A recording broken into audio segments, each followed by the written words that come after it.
This is the Kuleshov effect. It's a classic editing technique, the most basic editing technique. And did you know what happened? If you didn't, then that's why you're here.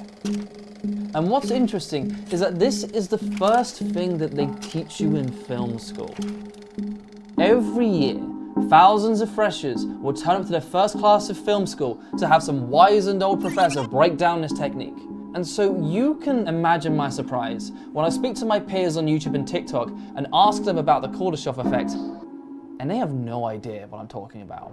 Generations of filmmakers are skipping the most important theory that makes film.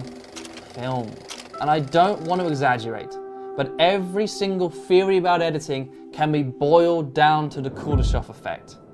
So let me tell you what's going on here.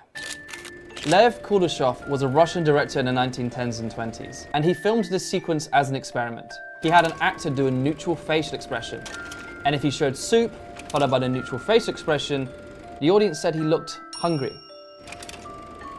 If he showed a funeral, followed by the neutral facial expression, now the audience said he looked sad. And if he showed a beautiful woman, followed by the neutral facial expression, now the audience said he looked like he was in love. But here's what's interesting. It was the same take each sequence, meaning the actor didn't change his performance one bit. At the time, this is revolutionary. The audience is quoted to have raved about the acting, the heavy pensiveness of his mood over the forgotten soup, and were touched and moved by the deep sorrow in which he looked at the dead child, and noted the lust for which he observed the woman. But we know that in all three cases, the face was exactly the same. So what does this teach us? The audience projects meaning into the order of our shots. The editor manipulated a feeling out of the audience. That is how easy this is. Now here it is from the film Romeo and Juliet. Here's Romeo with a neutral expression, and now he sees Juliet for the first time. And then we cut back to Romeo, and now he looks like he's in love. It's absolute textbook use of the Kuleshov effect. Here it is in television for Stranger Things Season 4. So if you haven't seen it, spoilers, or just skip these next 2 minutes. Max is in danger and refusing to accept the fate that is being handed to her. So how does she gain the courage to fight back an overwhelming evil? You cut to her eyes, and then her friends begging for her to come home. And then we cut back to her with an implied need and increasing will to get to them. The Kuleshov is so effective, they literally do an entire sequence of back-to-back Kuleshoving. So we see her eyes, and then we see what she's looking at. She's looking at the destination, where she needs to go to escape. And then when we cut back to her, we then see and feel that panic. So what is she gonna do? She closes her eyes. So therefore, it then cuts back to a memory, a flashback Kuleshov sequence. And it reminds her of the will that she needs. We see all of the memories that she has had with these characters. They're beautiful, and there's this increasing will each time we cut back to her, this massive power that we feel building just by simply cutting back to her face in between all these Kuleshov shots. We are seeing everything that makes her life beautiful. And this is also telling us as the audience a reminder of what's going on through her mind, that built up will. And then she remembers her best friend, the one that she misses the most, the one that she wants to see again. Bang! Her eyes wake up, and we feel that willpower for her to survive. And what does she do? Escapes. This is it. That entire sequence of cutting back to all of those flashbacks and then cutting back to her eyes, all was building towards her getting a willpower to try to escape an overwhelming evil. And because of those back-to-back shots, we felt that power too.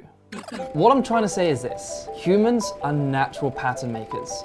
And we will make a pattern and meaning out of literally anything. And I do the Kuleshov effect all the time. Here's where I've used it on YouTube. Logan is now getting an obsession with buying Pokemon cards, and he now finds a booster box. I slowed down a moment of him lovingly looking at this box, and then cut to what is potentially inside, a Charizard. Now it looks like he's obsessed with Pokemon cards and is dreaming about them. Here is where I did it in a Mr. Beast video. So in a game of hide and seek, Lorray is hiding from Jimmy, and Jimmy is very close to finding him.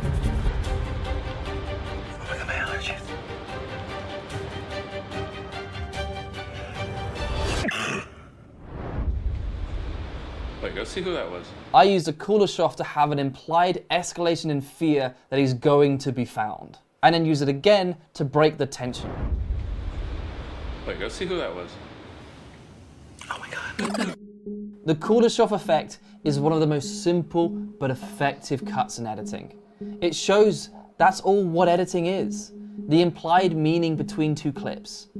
It's that simple. This, for me, is the core intention between every single cut that you should make. The simple idea that if you put one shot here, cut, and then have another shot, what does that cut imply and say? It's saying something, and it's up to you on each cut what meaning you want to imply. So that's what you should do. When editing your video, ask yourself the question, what meaning do I want the next cut to make? And figure out what that is and make that cut happen. Doing the Kuleshov effect creates a fantastic sense of flow because it means there's that response. It's like as if two shots are talking to each other. I guess you could say, editing is a conversation.